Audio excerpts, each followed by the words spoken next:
अऊज़ु बिल्लाहि मिनश्शैतानिर्रजीम बिस्मिल्लाहिर्रहमानिर्रहीम क़ालल हकीम फ़ी किताबिहिल मजीद बिस्मिल्लाहिर्रहमानिर्रहीम वला तलबिसुल हक़्क़ बिल बातिल व तक्तुमुल हक़्क़ व अंतुम तअलमून। अल्हम्दुलिल्लाह, आज माह शाबान की 3 तारीख थी और चौथी की शब है।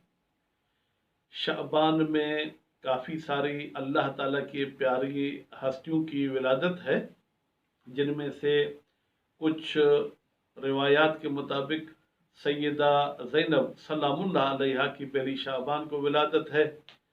उनके बाद फिर 3 को इमाम हुसैन अलैहिस्सलाम की विलादत है, फिर 4 को हज़रत अब्बास की विलादत है, 5 को इमाम ज़ैनुल आबिदीन अलैहिस्सलाम की विलादत है, फिर शहज़ादे कासिम शहज़ादे अली अकबर की भी विलादत मनाई जाती है, और 15 शाबान को इमाम ज़माना की विलादत है।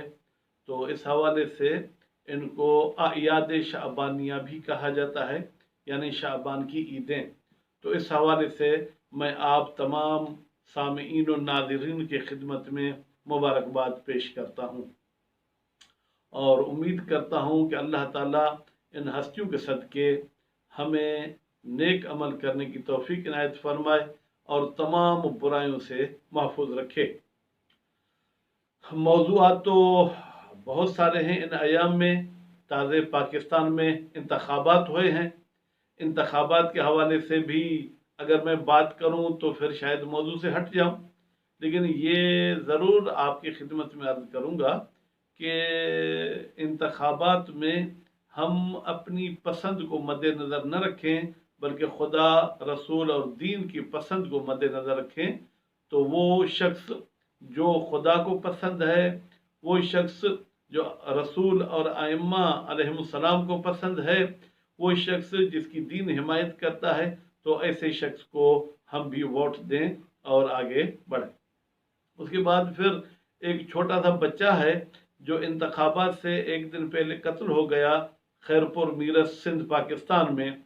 अफसोस हुआ कि 7 साल बच्चे को टुकड़े टुकड़े करके उसको खेतों में फेंका गया और उसका जनाजा जो है वो गालिबन 6 दिन बाद, बल्कि 7 दिन के बाद मिला है।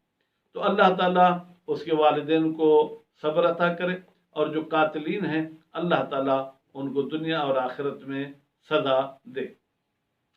अब आज का जो मौजू है कुरान मजीद के आदाब के हवाले से, वो भी कुछ हमारे इन हालात के साथ मिलता है, बल्कि हालात पे फिट होता है, जिसमें अल्लाह ताला फरमाता है कि हक को बातिल के साथ न मिलाओ, और उसके बाद है कि आप हक को न छुपाओ जबकि जानते भी हो कि हक क्या है और बातिल क्या है। यह बुनियादी हवाले से यहूद और नसारा के हवाले से है कि उन्होंने अपनी किताबों में पढ़ा था कि हमारे नबी के बाद एक और नबी आएंगे जो आखिरी नबी होंगे, जिनका नाम अहमद होगा। या अल्फाज आगे पीछे, लेकिन मतलब यही है, तुम उसको मानना।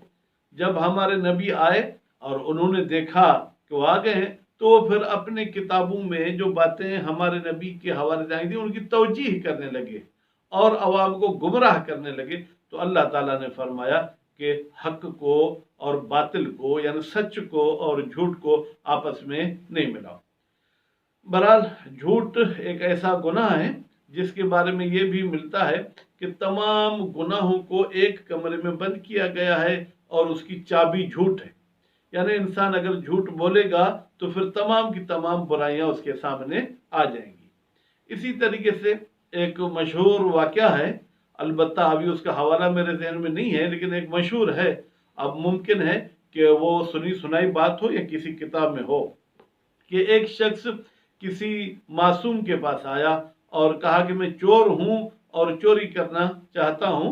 तो मासूम ने फरमाया कि पहले तो यकीनन मासूम ने कहा होगा नहीं करो, कहा कि नहीं मैं करूंगा। तो मासूम ने फरमाया कि तुम 2 काम करो, अव्वल वक्त नमाज पढ़ो और झूठ नहीं बोलो, फिर तुम्हारी मर्जी जो चाहे करो। तो वो चला गया और खुश हो गया कि मुझे इजाजत मिल गई है कि अब मैं जाके चोरी करूंगा।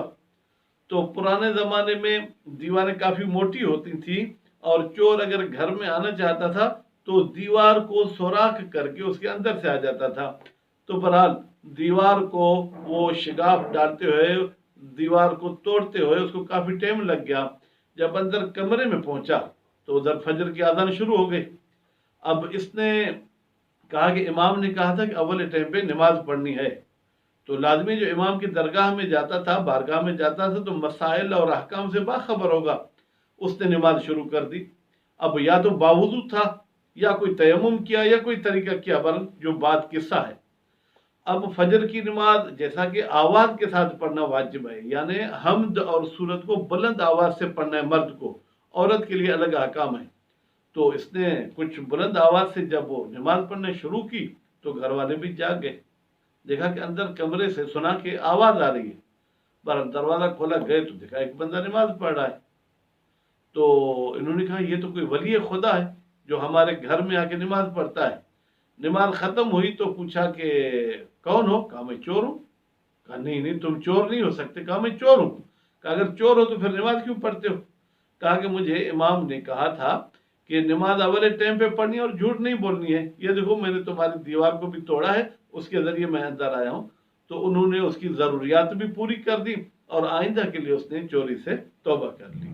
तो इस हवाले से बहरहाल सच बोलना हमें जो है वो बुराइयों से, गुनाहों से रोकता है। इसलिए अल्लाह ताला ने फरमाया कि हर जगह आप हक और बातिल को, सच और झूठ को न मिलाओ, बल्कि हर एक को अलग अलग रखो। और कुरान मजीद में भी सबसे बड़ी जो सज़ा है वो है लानतुल्लाह अलल काज़िबीन, झूठों पर लानत। तो उम्मीद है कि आज का ये पैगाम मेरे लिए और आपके लिए बाइस तरबियत और तहज़ीब नफ्स हो। वस्सलामु अलैकुम व रहमतुल्लाहि व बरकातुहू।